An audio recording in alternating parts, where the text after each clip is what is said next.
जय हिंद मेरे प्यारे मित्रों, पारसनाथ क्लासेस में आप सभी का स्वागत है। आज हम प्रकाश चैप्टर पढ़ने वाले हैं। इसमें से आज ये दूसरा क्लास है। पहला क्लास का वीडियो मैंने बना दिया है, वो प्लेलिस्ट में पड़ा हुआ है, आप जाके उसको देख सकते हैं। ध्यान दीजिएगा, पहले मैंने क्या पढ़ा, पिछला क्लास में क्या पढ़ा, उसको जानना अति आवश्यक है। थोड़ा सा क्या करेंगे, उसको रिविजन करेंगे बहुत संक्षेप में। उसके बाद अगला टॉपिक हम लोग पढ़ने वाले हैं। ठीक है दोस्तों, ध्यान दीजिएगा। पिछला क्लास में मैंने क्या पढ़ाया था, ये पिछला क्लास है। टॉपिक आप देख सकते हैं, प्रकाश का परावर्तन है ना, परावर्तन प्रकाश। और पढ़े थे अपवर्तन, सघन माध्यम, विरल माध्यम, घनत्व, है ना। अब ध्यान दीजिएगा, वैसे तो हम बता चुके हैं लेकिन संक्षेप में बता देते हैं, क्योंकि अगला आपको समझने में दिक्कत नहीं होगा। जब अभी हम आज का क्लास जब ले रहे हैं तो अगला टॉपिक आपको समझने में दिक्कत नहीं होगा, इसलिए थोड़ा सा पीछे वाला भी आपको हम याद करवा दे रहे हैं। ठीक है, अब ध्यान दीजिएगा मेरे दोस्तों, प्रकाश है ना। प्रकाश क्या है, तो मैंने बताया था प्रकाश ऊर्जा का एक रूप है ना, जो विद्युत चुंबकीय तरंग के रूप में गमन करता है। और वो चलता कैसे है, बहुत छोटे छोटे कणों के बंडल के रूप में, और प्रत्येक कण जो है फोटोन कहलाता है, ये मैंने बता चुका है। और प्रकाश क्या है, ऊर्जा का एक रूप है। तो आज संक्षेप में जानिए। यदि ज्यादा डिटेल जानना है तो कृपया पिछला वीडियो आप देखें। हमें कब दिखाई देंगे, वस्तु देखने के लिए हमको प्रकाश चाहिए। प्रकाश तो मिल रहा है, उसके बावजूद भी नहीं देख पाएंगे। ध्यान दीजिएगा, आपको तो प्रकाश मिल रहा है, लेकिन हम क्या करेंगे, इधर से हम रोक देंगे। देखिए अभी आप मार्कर को देख पा रहे हैं क्या, नहीं, जबकि प्रकाश है लेकिन आप नहीं देख पा रहे हैं। क्यों नहीं देख पा रहे हैं, ध्यान दीजिएगा, यहाँ प्रकाश है ना, प्रकाश तो है, लेकिन ऐसे हम रोक देंगे कोई चीज से, तो क्या आप देख पाएंगे, नहीं देख पाएंगे। दोस्तों आप क्या देख रहे हैं, मेरा हाथ देख रहे हैं। क्यों, अब इसका कारण समझिए। जब किसी वस्तु पर प्रकाश पड़ने के बाद क्या होता है, वस्तु का क्या गुण है, वो प्रकाश को परावर्तित कर देता है ना। प्रकाश को पूरा तो परावर्तित नहीं करता है, कुछ अवशोषित कर लेता है, लेकिन पूरा पार्ट से, है ना, पूरा पार्ट से क्या होगा, यानी पूरा पार्ट से, यानी पूरा देखिए बोर्ड से ये प्रकाश पड़ने के बाद परावर्तन हो रहा है। आप ये आधुनिक क्वांटम सिद्धांत देख रहे हैं, विवर्तन देख रहे हैं, वस्तुएं कैसे दिखाई देती है, ये भी सब आपको दिखाई दे रहा है। आपको बोर्ड भी दिखाई दे रहा होगा, है ना, सब देख पा रहे हैं। क्यों, ध्यान दीजिएगा, सबसे पहले प्रकाश इस पर पड़ा, है ना। प्रकाश पड़ने के बाद क्या हुआ, ये बोर्ड है या तो ये राइटिंग जो लिखा हुआ, इसमें प्रकाश पड़ने के बाद ये सबसे पहले परावर्तित कर दिया। परावर्तित करने के बाद सबसे पहले कहाँ पड़ा, आपका आंख में। और आपका आंख में क्या हुआ, इसका फोटो बन गया, इसका प्रतिबिंब बन गया, है ना। और ये सूचना किसको मिला, मस्तिष्क को मिला। प्रतिबिंब बनने के बाद सूचना किसको मिला, मस्तिष्क को। तब वो रीड किया कि हाँ कोई चीज का प्रतिबिंब बना हुआ। तब हम पढ़े कि ये समतल दर्पण है, ये लोग हैं, ये लड़के हैं, ये लड़कियां हैं, ये टेबल है, कुर्सी है, कुछ भी, है ना। इस तरह से आपको पता चलता है। तो आपको पता चल गया कि किसी वस्तु पर प्रकाश पड़ने के बाद उससे परावर्तन होता है, यानी प्रकाश आने के बाद लौटता है। सारा प्रकाश तो नहीं लौटता है, लेकिन क्या होता है, कुछ लौट जाता है, लेकिन पूरे पार्ट से लौटते हैं, है ना। तो पूरा पार्ट से जब लौटा तो इसका प्रतिबिंब बन गया कहाँ, आपके आंख में।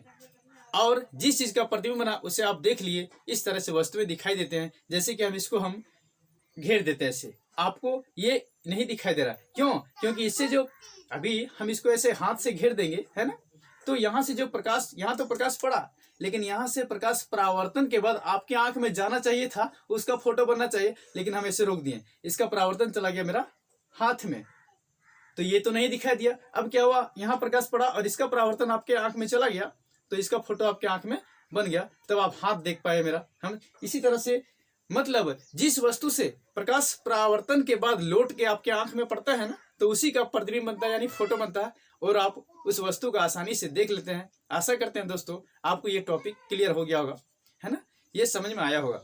अब हम अगला टॉपिक पढ़ते हैं, वस्तुएं कैसे दिखाई देते हैं, आप तो समझ गए, है ना। अब विवर्तन क्या है, ध्यान दीजिएगा। प्रकाश सीधी रेखा में गमन करती हुई प्रतीत होती है। सीधी रेखा में गमन करता, तो ध्यान दीजिएगा, हमारे छत फाड़ के, है ना, हमारे छत को फाड़ के क्या रोशनी प्रवेश करता है अंदर में, नहीं, है ना। यदि सीधी रेखा में गमन करता तो हमारा जो छत का है, छत फाड़ के, है ना, या तो खिड़की, अभी आपका खिड़की खुला हुआ है चारों तरफ आपके घर में, तो खिड़की से प्रकाश आ रहा है, सूर्य है ऊपर में, तो ऊपर से सीधा छत फाड़ के घुस जाना चाहिए था प्रकाश को, जबकि सीधा रेखा में गमन करता है। लेकिन सीधी रेखा में गमन, प्रकाश जब छोटे कणों से टकराने के बाद, जब प्रकाश छोटे कणों से टकराते हैं, एकदम छोटे छोटे कणों से, हवा का कण हो या धूल का कण हो, कोई भी कण हो, टकराने के बाद क्या होता है, सीधी रेखा में गमन करने के बजाय, यानी सीधी रेखा में गमन नहीं कर पाता है, और क्या होता है, वो मुड़ने लगता है ना, वो मुड़ने लगते हैं प्रकाश के कण। मान लिया जाए ये छोटा कण है यहाँ, ठीक है, यहाँ कोई भी छोटा कण है, चाहे हवा का कण हो, चाहे कोई भी चीज का कण, धूल कण हो, यहाँ प्रकाश ऐसे आया, इसको सीधा निकल जाना चाहिए था, लेकिन प्रकाश का गुण क्या है, क्या गुण है कि छोटे कणों से टकराने के बाद इसके कणों के चारों ओर मुड़ने लगते हैं, है ना, ऐसे मुड़ने लगता है, चारों ओर मुड़ने लगता है।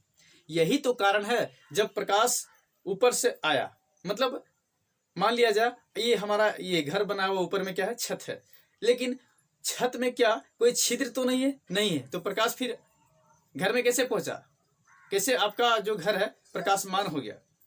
तो ध्यान दीजिएगा, खिड़की से प्रकाश आया, तो खिड़की क्या सीधी रास्ता है, नहीं, घूम घूम के आया, क्योंकि वायुमंडल में धूल कण बहुत सारे हैं ना, बहुत सारे धूल कण घूम रहे हैं वायुमंडल में, और हवा के कण हैं, बहुत तरह से गैस के कण हैं, और उससे जब सूर्य के प्रकाश जो टकराते हैं छोटे छोटे कणों से, तो मुड़ने लगते हैं, और मुड़ मुड़ के खिड़की के द्वारा, दरवाजा के द्वारा, है ना, आदि आदि जगह जहाँ छिद्र है वहां से हमारा घर में प्रवेश कर जाता है, और वस्तुएं दृश्यमान हो जाते हैं। यदि वैसा नहीं होता तो हम कोई वस्तु को नहीं देख पाते हैं। अब ध्यान दीजिएगा, आपको ये भी क्लियर हो गया होगा, इसे हम क्या कहते हैं, इस तरह के घटना को विवर्तन कहते हैं, प्रकाश का विवर्तन कहते हैं। ठीक है दोस्तों, प्रकाश छोटे कणों से टकराने के बाद, ध्यान दीजिएगा, प्रकाश छोटे कणों से टकराने के बाद वो मुड़ने लगते हैं, क्या करते हैं, मुड़ने लगते हैं। इस घटना को हम क्या कहते हैं, प्रकाश का विवर्तन कहते हैं, जिसके कारण वस्तुएं दिखाई देती हैं। अब एक प्रश्न है दोस्तों, आपके मन में एक प्रश्न उठता होगा, क्या छोटे कण नहीं होते, विवर्तन नहीं होते, तो हम कोई वस्तु को देख पाते क्या? हाँ, बिल्कुल नहीं देख पाते। क्यों? क्योंकि मुड़ने के बाद में प्रकाश चारों तरफ फैलेगा, तब ना विभिन्न वस्तुओं में जाएगा, और विभिन्न वस्तुओं में जब जाएगा वहां से टकरा के, यानी परावर्तित होकर हमारे आंखों में पड़ेगा, तो प्रतिबिंब बनेगा, तो ही हम वस्तु को देख पाएंगे। और वैसा नहीं होगा तो हम देख पाएंगे क्या? बिल्कुल नहीं देख पाएंगे। तो ये विवर्तन का ये कारण है कि विवर्तन से ही हम क्या करते हैं, वस्तुओं को देख पाते। विवर्तन नहीं होता, मुड़ता नहीं, तो हम क्या कोई वस्तु दृश्यमान होता? नहीं होता।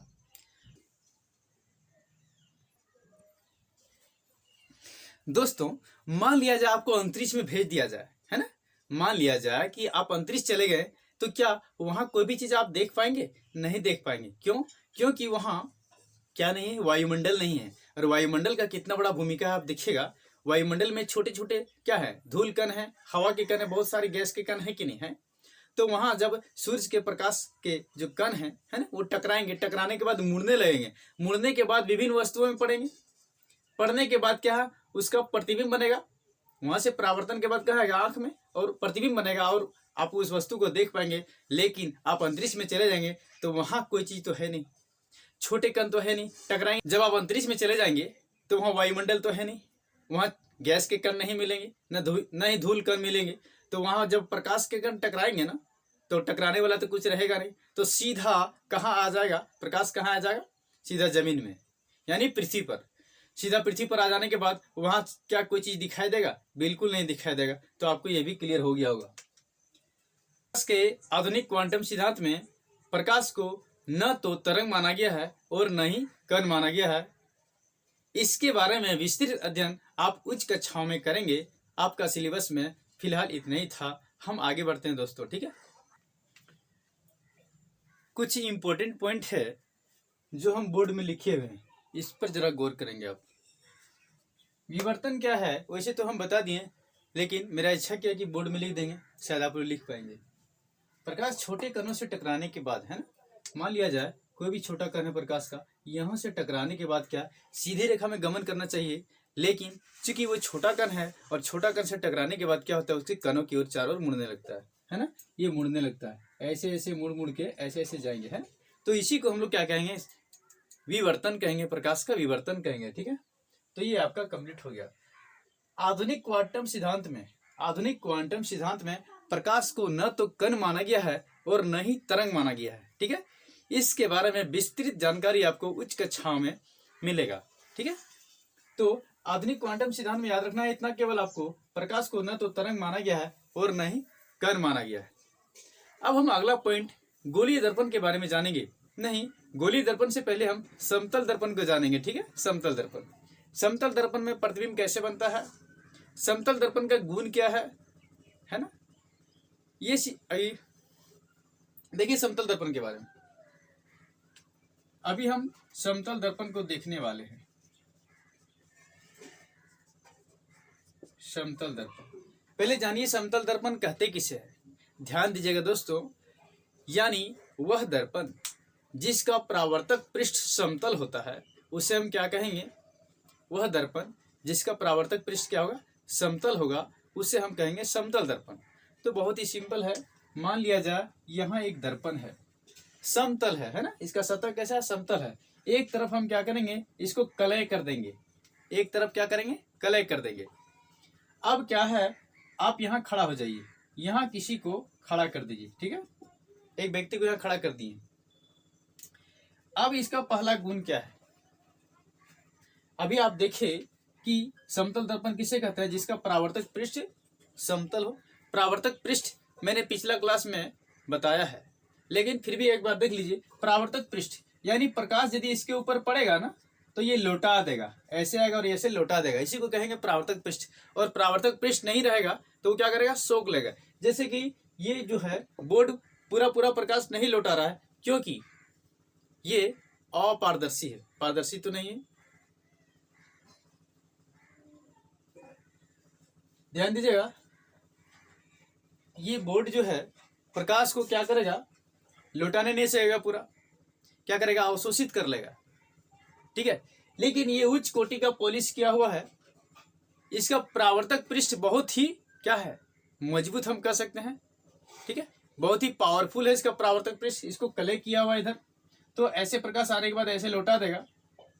और लौटाने के बाद बीच से हम अभिलंब दे देंगे, कल्पना करेंगे अभिलंब का, और यहाँ एक कोण बनेगा, इसको हम पढ़ा चुके हैं कि अभिलंब और आपतित किरण, ये आने वाली किरण क्या है, आपतित किरण, उनके बीच में एक कोण बनता है दोस्तों, उसे कहते हैं आपतन कोण। और अभिलंब और यहाँ जो देख रहे हैं, अभिलंब और परावर्तित किरण के बीच में एक कोण बनता है, इसको कहेंगे परावर्तन कोण। और एक नियम क्या है, आपतन कोण परावर्तन कोण के बराबर होता है।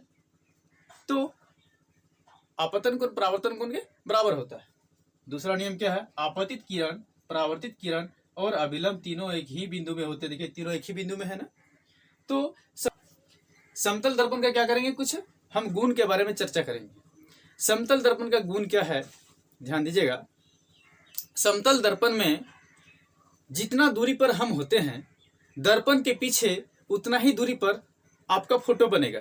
जैसे मान लिया जाए ये दर्पण है, हम 1 मीटर पीछे है ना, दर्पण से 1 मीटर पीछे है, ये दर्पण है, मान लिया जाए ये मार्कर का फोटो है। ठीक है, मार्कर को हम 1 मीटर पीछे रखे हुए हैं, तो ये दर्पण के पीछे 1 मीटर पीछे इसका प्रतिबिंब बनेगा। ऐसा आप देखे होंगे, डेली आप चेहरा देखते हैं ऐसे, है ना, चेहरा देखते हैं अपना मिरर में, तो क्या देखते हैं कि हम जितना दूर में रखते हैं मिरर को, हमारा चेहरा मान लिया जाए, है ना, मान लिया जाए 10 सेंटीमीटर, है ना, 5 इंच 6 इंच जो भी दूरी में हम रखेंगे मिरर को, यानी दर्पण को, समतल दर्पण को, उतना ही दूरी में पीछे की ओर बनेगा आपका प्रतिबिंब। समझ गए ना, पीछे की ओर बनेगा प्रतिबिंब। जैसे ये मान लिया जाए समतल दर्पण है ना, ये मार्कर का फोटो हमको देखना है, इसमें इसका प्रतिबिंब बनाना है। देखिए हम इतना पीछे आए हैं तो इसका जो प्रतिबिंब बना होगा ना, वो भी पीछे चला गया होगा, लेकिन ये आगे आएगा तो उधर से इसका प्रतिबिंब भी आगे आएगा। ठीक है, ऐसा आप देख चुके हैं।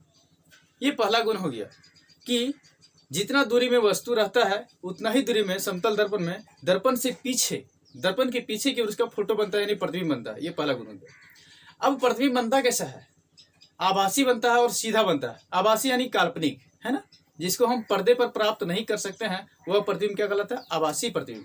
तो इसका प्रतिबिंब कैसा बनेगा, आभासी बनेगा। समतल दर्पण में कैसा बनेगा, आभासी और सीधा बनेगा। अब अगला गुण क्या है, समतल दर्पण में किसी भी वस्तु का प्रतिबिंब प्राप्त करने के लिए, समतल दर्पण में यदि किसी वस्तु का प्रतिबिंब प्राप्त करना होगा ना, तो पहले क्या है कि वस्तु का जितना साइज है, मान लिया जाए वस्तु 1 मीटर है, तो उसकी आधी होना चाहिए दर्पण, है ना, दर्पण की ऊंचाई क्या होना चाहिए, उससे आधा, तब उसका पूरा फुल प्रतिबिंब देख सकते हैं। पूरा फोटो देखने के लिए, किसी भी वस्तु का पूरा प्रतिबिंब बनाने के लिए हमको क्या चाहिए, वस्तु जितना ऊंचाई का रहेगा उसके आधा दर्पण रहेगा, तो हम उसका पूरा प्रतिबिंब देख सकते हैं। ठीक है। अब अगला देखिए, आप क्या है, मान लिया जाए आप दर्पण के सामने खड़े हो जाइए और दायां हाथ उठाइए, तो आपको लगेगा कि बायां उठ गया है, और बायां उठाएंगे तो लगेगा कि दायां उठ गया है। सिंपल। आप दायां कान पकड़ेंगे ना तो लगेगा कि आप बायां कान पकड़े हैं, और बायां कान पकड़ेंगे तो लगेगा कि दायां कान पकड़े हैं। ऐसा आप देखे होंगे, ठीक ना। नहीं देखे होंगे तो आप देख लीजिएगा, देखे होंगे लेकिन आप कभी इस पर गौर नहीं किए। इसी को कहते हैं पार्श्व परिवर्तन। यानी बायां उठाएंगे तो दायां लगेगा, दायां का बायां कर देगा, बायां का दायां कर देगा। कौन? समतल दर्पण। इस गुण को क्या कहते हैं? समतल दर्पण में पार्श्व परिवर्तन होना। इस तरह का रीजनिंग में क्वेश्चन भी आता है दोस्तों, देखिएगा। मान लिया जाए यहाँ समतल दर्पण है, ठीक है। क्या? समतल दर्पण। यदि हम मान लिया जाए एफ को ऐसे रखेंगे तो क्या होगा? दाएं का बाएं हो जाएगा और बाएं का दाएं। तो ये एफ है, दर्पण की ओर मुंह करके खड़ा है ना, ये मुंह इधर घुमा लेगा, यानी इससे गुस्सा कर लेगा, ठीक है। मान लिया जाए सी ऐसे लिखेंगे ना, ऐसे घूम जाएगा। ऐसा आप करके देखेंगे, आपको मजा भी आएगा, ठीक है। तो आप देखिए, क्या समतल दर्पण में वस्तु जितना बड़ा होता है उसके आधा क्या होना चाहिए? समतल दर्पण होना चाहिए, तो हम उसका पूरा पूरा प्रतिबिंब देख सकते हैं। ये पहला गुण हो गया। दूसरा गुण क्या है? इसका जो परावर्तन का नियम है दोस्तों, अपतन कोण परावर्तन कोण के बराबर होता है। अपतन कोण परावर्तन कोण के बराबर होता है। आपतित किरण, परावर्तित किरण और अभिलंब, देखिए तीनों एक ही तल में है। ये भी एक नियम है, परावर्तन के 2 नियम हो गए आपके। तो ये याद रखने के लिए हम क्या करेंगे, प्रत्येक पॉइंट को थोड़ा सा हम यहाँ लिख देते हैं, आप लोग जरा देखिएगा। लेकिन एक गुण और जान लीजिए। मान लिया जाए ये दर्पण है ना। क्या है? दर्पण है। दर्पण की ओर हम जाएंगे, किधर जाएंगे? दर्पण की ओर जाएंगे हम। मान लिया जाए 5 मीटर प्रति सेकंड के वेग से हम जाएंगे दर्पण की ओर, तो मेरा जब फोटो बनेगा ना दर्पण के पीछे, तो वो मेरे ओर आएगा, आप ऐसा देखेंगे। लेकिन हम दूर जब हटेंगे तो वो भी उधर दूर हटेगा। ये तो आप जानते ही हैं, है ना। तो ये कैसा प्रतीत होगा? जितना स्पीड से आप जाएंगे ना, आपका प्रतिबिंब 2 गुना स्पीड से आता हुआ प्रतीत होगा। यानी आप 5 मीटर प्रति सेकंड की वेग से यदि दर्पण की ओर जाएंगे, तो दर्पण से बाहर की ओर यानी आपकी ओर जो प्रतिबिंब आपका आएगा, आपके डबल आएगा, यानी 10 मीटर प्रति सेकंड की वेग से। तो इस तरह का क्वेश्चन पूछ सकता है कि मान लिया जाए दर्पण की ओर आप 10 मीटर प्रति सेकंड की वेग से बढ़ रहे हैं, तो आपका प्रतिबिंब किस स्पीड से आता हुआ प्रतीत होगा? तो आप कहेंगे उसका डबल कर देंगे, यानी 20 मीटर प्रति सेकंड की वेग से। ये भी एक रोचक गुण है ना। अब जितना सारा चीज हम लोग दर्पण में पढ़े हैं, संक्षेप में इसको नोट करते हैं, ध्यान दीजिएगा। समय बचाने के लिए हम बोर्ड में लिख दिए हैं, दर्पण में किसी वस्तु का पूरा प्रतिबिंब देखने के लिए दर्पण कितना होना चाहिए? वस्तु से आधी ऊंचाई का होना चाहिए, यह हम बता चुके हैं। दूसरा गुण क्या है? यदि दर्पण की ओर वस्तु भी वेग से जाता है, अभी तो मैंने बताया कि जिस रफ्तार से आप जाएंगे ना, आपका प्रतिबिंब 2 गुना रफ्तार से आपकी ओर आता हुआ प्रतीत होगा। ये दूसरा गुण हो गया। तीसरा गुण है दोस्तों, समतल दर्पण में आभासी और सीधा प्रतिबिंब बनता है, ये आप जानते ही हैं, ठीक है। अब देखिए, समतल दर्पण में पार्श्व परिवर्तन होता है। पार्श्व परिवर्तन होता है, जितना सारा चीज हम बताए हैं वो हम ये जो लिख दिए हैं, आप नोट करना चाहें तो नोट कर सकते हैं, इसीलिए हम लिखे। प्रतिबिंब समतल दर्पण में पीछे बनता है, ये तो जानते हैं। और कितना दूर में बनता है? जितना दूर में आप दर्पण से रहेंगे, जितना दूरी में। मान लिया जाए ये दर्पण है, हम 1 मीटर दूरी में है, तो हमारा प्रतिबिंब भी 1 मीटर पीछे बनेगा। हम 1 मीटर और पीछे चला जाएंगे तो वो भी 1 मीटर और पीछे चला जाएगा, ठीक है दोस्तों। ये समतल दर्पण का सामान्यतः गुण हमने देखा। अब हम गोलीय दर्पण की ओर चलते हैं। समतल दर्पण तो आपका समाप्त होता है, अब हम गोलीय दर्पण की ओर चलते हैं। समतल दर्पण में परावर्तक पृष्ठ क्या था? समतल था। और गोलीय दर्पण है तो आप समझ गए होंगे, इसका गोलीय दर्पण है तो कैसा गोल होगा? फुटबॉल की तरह, ऐसे समझ लीजिए, है ना। इसका जो है त्रिज्या जब बड़ा करेंगे क्या होगा? गोल हो जाएगा। समतल दर्पण में जो है वह परावर्तक पृष्ठ, या तो वह दर्पण जिसका परावर्तक पृष्ठ कैसा हो? समतल हो। वह दर्पण जिसका परावर्तक पृष्ठ कैसा हो? समतल हो, उसे आप समतल दर्पण कहते हैं। अभी आप लोगों ने देखा। अब गोलीय दर्पण, अब क्या करेंगे? एक खोखला दर्पण का कल्पना कीजिए, खोखला और एक गोलीय, है ना। ये खोखला गोलीय दर्पण है, ठीक है। ये अभी हम दर्पण नहीं कहेंगे, ये कांच तो जरूर है, ये कांच का खोखला कांच है, ठीक है। ये गोला है, खोखला कांच का गोला है, ऐसे समझिए आप। खोखला कांच का गोला, कांच का गोला है, ठीक है। अभी ये पारदर्शी है, क्या है? पारदर्शी है।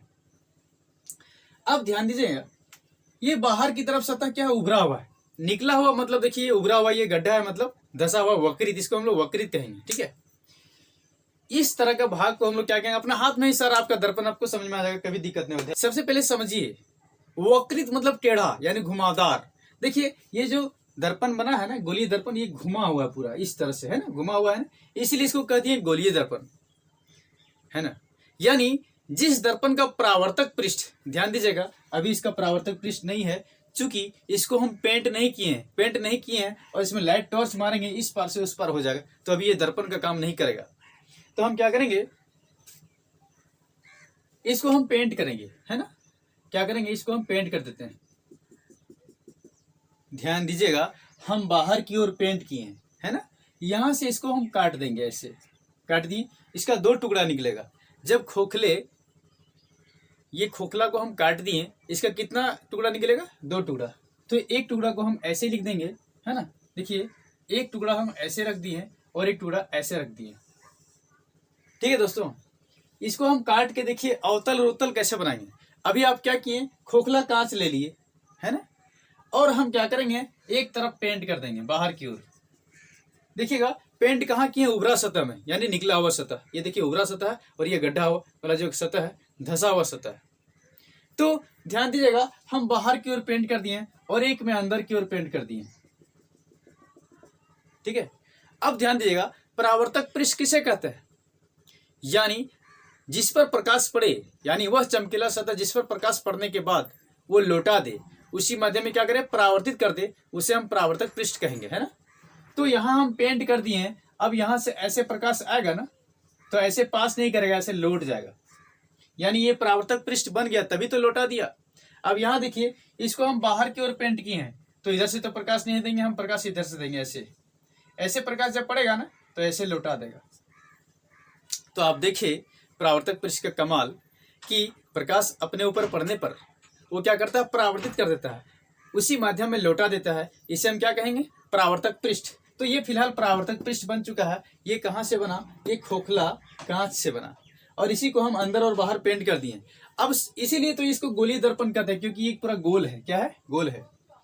अब ये भी गोलीय दर्पण का भाग है, ये भी क्या है, गोलीय दर्पण का भाग है। अब उत्तल और अवतल में बहुत लोग कंफ्यूज करते हैं, कैसे याद रखेंगे, आज के बाद आपको याद रखना ही नहीं है, कभी रटना नहीं है कि उभरा हुआ भाग है कि धसा हुआ भाग है, क्या है। ध्यान दीजिएगा, एक छोटा सा ट्रिक है दोस्तों, यदि आपको पसंद आएगा तो बढ़िया बात है। ऐसे याद रखेंगे, उठा हुआ भाग, ऊ से उठा हुआ, उठा मतलब उत्तल, है ना। देखिए उठा हुआ भाग है ना, यदि उठा हुआ भाग में अपना चेहरा देखते हैं तो ये उत्तल हो गया। कैसा दर्पण हो गया, उत्तल दर्पण हो गया। और मान लिया जाए अंदर की ओर से आप चेहरा देखते हैं, है ना, तो दोनों तरफ से है, ये है, इधर से आप चेहरा देख सकते हैं, इधर परावर्तक पृष्ठ अंदर में है और इसका परावर्तक पृष्ठ कहाँ है, बाहर की ओर। तो आप पहचानने में आपको दिक्कत नहीं होगा, यानी चेहरा यदि अंदर की ओर देखेंगे, है ना, तो ये क्या हो, धसा हुआ भाग है, तो ये हो जाएगा अवतल। और उठा हुआ भाग, उठल, ऐसे याद रखना ना, उठल, है ना, ठेठ भाषा में आप कभी नहीं बोलेंगे, उठा हुआ भाग माने उत्तल। और यदि आपको वैसे भी दिक्कत हो रहा है, तो यानी हम कह सकते हैं उभरा हुआ भाग, यानी बाहर की ओर निकला हुआ। तो इसमें आप शायद भूल भी सकते हैं, इतना याद रखेंगे, उठा हुआ यानी उत्तल, उठा हुआ से क्या हो गया, उत्तल। तो आप देख लिए, ये हो गया उत्तल, क्योंकि हम चेहरा किधर देखेंगे, परावर्तक पृष्ठ में देखेंगे। इधर तो आपका फोटो नहीं ना बनेगा, आप कैसे देख पाएंगे, क्योंकि इधर पेंट किया हुआ। हम बाहर की ओर चेहरा देखेंगे अपना, तो ये क्या हो गया, उत्तल हो गया। ये क्या हो गया, उत्तल दर्पण हो गया। ठीक है, और ये क्या हो गया, हम गड्ढा की ओर देख रहे हैं, यानी धसा हुआ भाग, ऐसे ऐसे देखेंगे तो उत्तल, और ऐसे देखेंगे उत्तल। एक ठो याद रखना है, दूसरा आपको फोकट में याद हो जाएगा, केवल उत्तल याद रखना है। उत्तल कैसे, उत्तल मतलब उठल, यानी उठा हुआ। ठीक है, यानी उठा हुआ चेहरा, इसमें हम चेहरा देखेंगे उठा हुआ भाग में, यानी इधर पेंट करेंगे, इधर देखेंगे, ये क्या हो गया, उत्तल दर्पण हो गया। और धसा हुआ में देखेंगे, यानी अंदर की ओर जो वक्रित है, अंदर की ओर टेढ़ा है, उसमें देखेंगे क्या हो जाएगा, अवतल हो जाएगा। आशा करते हैं कि आपको ये कन्फ्यूजन दूर हो गया होगा। तो ये उत्तल दर्पण हो गया और ये क्या हो गया, अवतल दर्पण हो गया। इसके बारे में और हम डिटेल्स पढ़ेंगे, फिलहाल हम क्या करते हैं, इसका बेसिक पहले आपको दे देते हैं। ठीक है, तो आप लोग देखिए कि खोखला गोलीय कांच से हम लोगों ने क्या बनाया, उत्तल दर्पण और अवतल दर्पण। चूंकि उत्तल दर्पण अवतल दर्पण इसी का हिस्सा है, इसी से काट के ये निकला हुआ है, इसीलिए इसको भी हम गोलीय दर्पण कहेंगे। ठीक है दोस्तों, क्या कहेंगे, गोलीय दर्पण। अब गोलीय दर्पण में बहुत सारा चीज है। क्या है? गोलीय दर्पण में वक्रता केंद्र है, ध्रुव है, फोकस है, फोकस दूरी है, इत्यादि चीजों के बारे में अभी हम जानेंगे।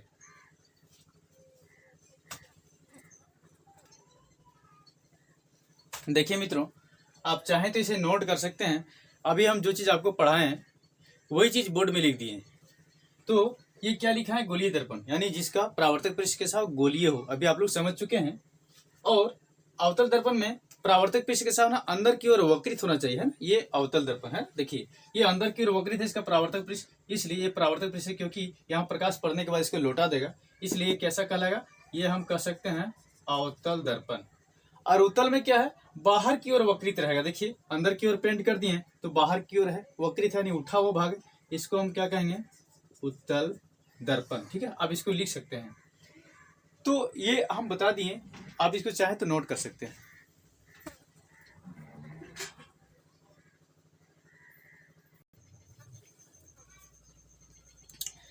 ध्यान दीजिएगा, अभी हम लोग गोलीय दर्पण के बारे में पढ़ चुके हैं और गोलीय दर्पण का ध्रुव जानेंगे क्या है। ध्यान दीजिएगा, गोलीय दर्पण का जो गोलीय दर्पण जिस गोले का भाग होता है, गोलीय दर्पण कभी तो गोला था, उसी को ने काट के बनाए हैं। यानी गोलीय दर्पण जिस गोले का भाग होता है ना, उसके केंद्र को हम लोग क्या कहेंगे? वक्रता केंद्र कहेंगे। गोलीय दर्पण जिस गोले का भाग होता है उसके केंद्र को क्या कहेंगे? वक्रता केंद्र कहेंगे। अब ध्रुव क्या है? गोलीय दर्पण के परावर्तक पृष्ठ के केंद्र को, गोलीय दर्पण का जो परावर्तक पृष्ठ होगा उसका जो केंद्र होगा ना, उसे हम लोग क्या कहेंगे? ध्रुव कहेंगे, और उसे P से सूचित किया जाता है। ठीक है, अब देखिए इसको फिगर के माध्यम से समझते हैं। ये देखिए, मान लिया जाए ये अवतल दर्पण है। क्या है? अवतल दर्पण। ठीक है, अवतल दर्पण पहले कभी न कभी ये गोला रहा होगा, है ना। खोखला कांच का गोला कभी न कभी तो था, उसे ही काट के क्या बना गया? अवतल दर्पण या उत्तल दर्पण। यहाँ से यदि हम दो टुकड़ा करेंगे, एक इधर पेंट कर देंगे, इधर कर देंगे, तो एक क्या बन जाएगा? उत्तल, एक अवतल बन जाएगा। लेकिन ये जो है, ये मान लिया जाए ये कैसा दर्पण है? उत्तल दर्पण। तो इसको यदि गोल करेंगे तो एक गोला बनेगा, क्योंकि ये गोला से ही कट के बना है। और जब गोला हो जाएगा तो उसका तो केंद्र तो होगा। क्या होगा? केंद्र होगा। तो यहां से यहां इसका त्रिज्या भी होगा, ये केंद्र भी होगा, है ना। तो इसी को, यानी ये त्रिज्या को हम लोग R लिखते हैं, इसी को हम लोग क्या कहते हैं? वक्रता त्रिज्या। और ये केंद्र को हम लोग C लिखते हैं, इसी को क्या कहेंगे? वक्रता केंद्र कहेंगे। ठीक है, तो ये ध्रुव का बात होता है। ध्रुव क्या है? देखिए परावर्तक पृष्ठ जितना दूर है, यहां से यहां तक परावर्तक पृष्ठ है, यहां से यहां क्या है? परावर्तक पृष्ठ है। परावर्तक पृष्ठ के बीच में, यानी ये आपका केंद्र हो गया, यानी इसको P कहेंगे, इसी को हम लोग क्या कहते हैं? ध्रुव कहते हैं। यानी परावर्तक पृष्ठ के मध्य बिंदु को हम क्या कहेंगे? दर्पण का ध्रुव कहेंगे दोस्तों। ठीक है, और वक्रता केंद्र देख लीजिए, वक्रता केंद्र भी वही है, बहुत ही सिंपल। यानी ये जिस समय बना था, कभी तो गोला था, ये क्या है? गोला का भाग है। यानी गोलीय दर्पण जिस गोला का भाग होता है उसके केंद्र को, यानी पहले इसको मान लीजिए काट के बनाया गया, इसके केंद्र को, यानी इसी के केंद्र को हम क्या कहेंगे? इसी के केंद्र को कहेंगे वक्रता केंद्र। तो इसका केंद्र किधर हो सकता है? इधर, क्योंकि गोल जब ऐसे ऐसे करेंगे ना, तो इसका केंद्र कहाँ आएगा? इधर आएगा। और इसको जब गोल करेंगे, इसका केंद्र कहाँ आएगा? इधर आएगा, है ना। तो आप देखिए ये कैसा दर्पण है? ये बाहर की ओर पेंट किया हुआ है, यानी ये अवतल दर्पण है। तो अवतल दर्पण की किधर आ गया वक्रता केंद्र? इधर आ गया, बाईं ओर। और वस्तु को हमेशा बाईं ओर रखा जाता है, वस्तु को हमेशा कहाँ रखेंगे? बाईं ओर। तो यहाँ देखिए, इसको हम अंदर से पेंट कर देते हैं, उत्तल दर्पण आ गया। यानी इसका यदि वक्रता केंद्र निकालें तो यहाँ से दर्पण के पीछे चला जाएगा, दाहिने तरफ चला जाएगा। ठीक है, ये दर्पण के पीछे चला जाएगा। तो दोनों में यही अंतर है, ये वक्रता केंद्र है और ये भी वक्रता केंद्र है। इसका वक्रता केंद्र देखिए दाईं ओर है, इसका कहाँ है? बाईं ओर है। ठीक है, तो आप देखिए कि गोलीय दर्पण जिस गोले का भाग होता है उसके केंद्र को वक्रता केंद्र कहेंगे, और गोलीय दर्पण जिस गोले के भाग होता है उसके त्रिज्या को क्या कहेंगे? वक्रता त्रिज्या कहेंगे। और वक्रता त्रिज्या को R से सूचित किया जाता है। यहाँ वक्रता त्रिज्या नहीं लिखे हैं, सेम है इसी तरह से। यानी गोलीय दर्पण जिस गोले का भाग होता है ना, उसके केंद्र को हम लोग क्या कहेंगे? वक्रता केंद्र। और गोलीय दर्पण जिस गोले का भाग होता है उसका यदि त्रिज्या ले लेंगे तो उसी को हम क्या कहेंगे दोस्तों? वक्रता त्रिज्या, है ना। इतना टॉपिक आपका कंप्लीट हो गया। अब हम आगे चलते हैं।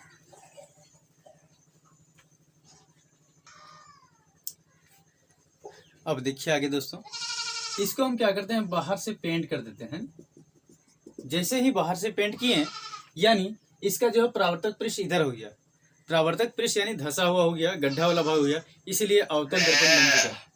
ये कैसा बन गया? अवतल दर्पण। ठीक है, अब अवतल दर्पण के बारे में जानेंगे। अब हम क्या करेंगे, इसको हम यहाँ एम, इस बिंदु को और लास्ट को एन लिख देते हैं, यानी दर्पण का नाम क्या हो गया? एम एन, अवतल दर्पण। ठीक है, अब हम क्या करेंगे, यहाँ केंद्र लेंगे, यानी परावर्तक पृष्ठ का जो मध्य बिंदु होगा, अभी हम समझा चुके हैं, फिर से एक बार देख लीजिए फिगर में। परावर्तक पृष्ठ का जो मध्य बिंदु होगा, गोलीय दर्पण के परावर्तक पृष्ठ का जो मध्य बिंदु होगा, इसको हम दर्पण का ध्रुव कहेंगे और इसे हम पी से सूचित करते हैं। ठीक है, और पी से क्या करेंगे, एक सीधी रेखा हम खींचेंगे, यानी काल्पनिक रेखा खींचेंगे, कल्पना करेंगे कि एक रेखा यहाँ से गुजर रही है। ठीक है, यानी पी, और पी से कहा, ये जो गोलीय दर्पण आप देख रहे हैं, कभी न कभी गोला रहा होगा, इसी को काट के बना गया, और गोला यदि होगा तो उसका केंद्र तो होगा, और केंद्र कहाँ होता है? बीच में। इसको यदि ऐसे गोल करेंगे तो इसका केंद्र कहाँ गया? यहाँ। इसी को हम क्या कहेंगे? वक्रता केंद्र।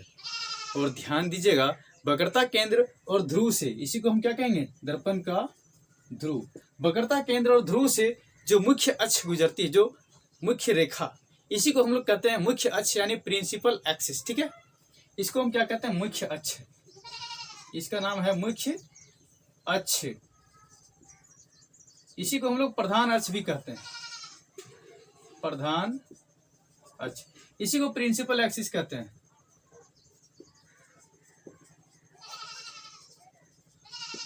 ठीक है दोस्तों, इसी को मुख्य अक्ष, प्रधान अक्ष और प्रिंसिपल एक्सिस कहते हैं। यानी आप समझ चुके हैं कि दर्पण का ध्रुव और वक्रता केंद्र से जो रेखा गुजरेगी ना, उसे हम क्या कहेंगे? प्रधान अक्ष। और प्रधान अक्ष जो होता है, इस पर अभिलंब होता है, यानी 90 डिग्री होता है। प्रधान अक्ष जो होता है, इस पर क्या होता है? अभिलंब होता है। ठीक है, यहां तक क्लियर हो चुका है। तो आप क्या देखें, वक्रता ये है यहां से यहां तक, यहां से यहां हम दूरी ले लेंगे, यानी P से C के बीच की दूरी, P से C, इसको हम कहेंगे वक्रता त्रिज्या। क्या कहेंगे? वक्रता त्रिज्या। यानी यहाँ इसी का त्रिज्या है ये। वक्रता केंद्र आप देख लिए, ध्रुव देख लिए, वक्रता त्रिज्या भी देख लिए। अब हमको जानना है फोकस। फोकस क्या है? अब ध्यान दीजिएगा, यहां से कोई भी किरण गुजरेगी ना मुख्य अक्ष के समांतर, दर्पण में मुख्य अक्ष के समांतर आपतित किरणें, यानी आने वाली किरणें, मुख्य अक्ष के समांतर आपतित किरणें मतलब आने वाली किरणें। देखिए आने वाली किरणें है ना, टकराने के बाद ये लौटेगी, लौटेगी तो कहीं न कहीं इसको काटेगी। लौटने के बाद कहाँ काटेगा? किरण जो है ये लौटने के बाद यहाँ से, क्योंकि पेंट किया हुआ, ये क्या करेगा? परावर्तित कर देगा, और जिस बिंदु से काटता हुआ ये गुजरेंगे ना, इसको हम क्या कहेंगे? फोकस कहेंगे। और इसको हम लोग एफ से सूचित करेंगे। किससे सूचित करेंगे? एफ से, क्योंकि ये देखिएगा यहाँ से गुजर रहा है, यानी जितने भी किरणें आएंगी मुख्य अक्ष के समांतर, इधर से भी जब गुजारेंगे ना तो यहीं से कटेगा ये।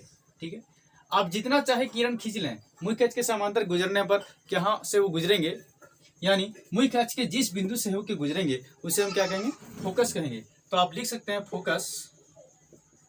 फोकस हम बोल देते हैं, आप लिख लीजिएगा वीडियो को पॉज करके। देखिएगा, मुख्य अक्ष के समांतर आपतित किरणें, यहां से समझिए, ये है मुख्य अक्ष, है ना, मुख्य अक्ष ये है। मुख्य अक्ष के समांतर जितने भी किरण आएंगे, आने के बाद वो क्या करेगा? परावर्तित हो जाएगा, लौटेगा, और लौटेगा तो ये प्रधान अक्ष को कहीं न कहीं काटेगा, प्रधान अक्ष को यानी मुख्य अक्ष को कहीं न कहीं ये काटेगा, और जिस बिंदु से होकर सब गुजरेंगे ना, वही बिंदु का नाम फोकस है दोस्तों। वही के बिंदु का नाम क्या है?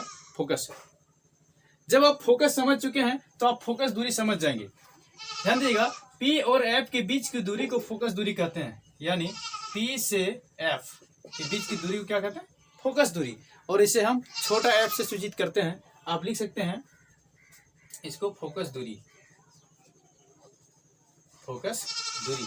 ठीक है, यानी पी से एफ के बीच की दूरी को क्या कहते हैं? फोकस दूरी। और पीसी के बीच की दूरी क्या कहते हैं? आर, यानी वक्रता त्रिज्या। ये हो गया आपका वक्रता त्रिज्या। प्रत्येक चीज को लिखना संभव नहीं है, ठीक है, प्रत्येक चीज हम लिखते रहेंगे और आप वीडियो देख देख के, है ना, परेशान हो जाएंगे। इसीलिए हम बता देते हैं, समझिए, समझना ज्यादा जरूरी है। लिखा हो तो आपका किताब में भी मिल जाएगा, है ना, ध्यान दीजिएगा। तो पीसी आप देखें कि क्या है? आर है, यानी वक्रता त्रिज्या है। पी से सी के बीच की दूरी को वक्रता त्रिज्या कहते हैं, और पी से एफ के बीच की दूरी को क्या कहते हैं? फोकस दूरी कहते हैं। यहाँ तक क्लियर हो गया, तो फोकस भी कंप्लीट हो गया और फोकस दूरी भी हो गया। तो हम लोगों ने क्या देखा, फोकस, वक्रता त्रिज्या, वक्रता केंद्र, परावर्तक पृष्ठ, ये सब जिस तरह से ये अवतल में है इसी तरह से उत्तल में भी होगा, है ना। अब इसका क्या करेंगे, एक ही क्लास में समाप्त नहीं करेंगे क्योंकि वीडियो काफ़ी लंबा हो रहा है। इसका दूसरा वीडियो लेके हम अगले दिन आएंगे। इसका दूसरा वीडियो जो है 1-2 दिन में आपको मिल जाएगा, क्योंकि ये काफ़ी लंबा हो रहा है। आप लोग भी देख देख के परेशान हो गए होंगे, है ना। ध्यान दीजिएगा दोस्तों, आपको यदि ये वीडियो पसंद आया होगा ना तो लाइक करेंगे, अपने दोस्तों के साथ शेयर करेंगे, है ना, और कमेंट करके मुझे बताएंगे कि आपको और क्या चाहिए, इसमें आप कौन चैप्टर पढ़ना चाहते हैं, वही चैप्टर हम लेके आएंगे आपके लिए, यदि आप कमेंट करके मुझे बताएंगे। तो कोई भी स्टूडेंट यदि कमेंट करेंगे तो उनके लिए मैं वीडियो ज़रूर बनाऊंगा, है ना। धन्यवाद।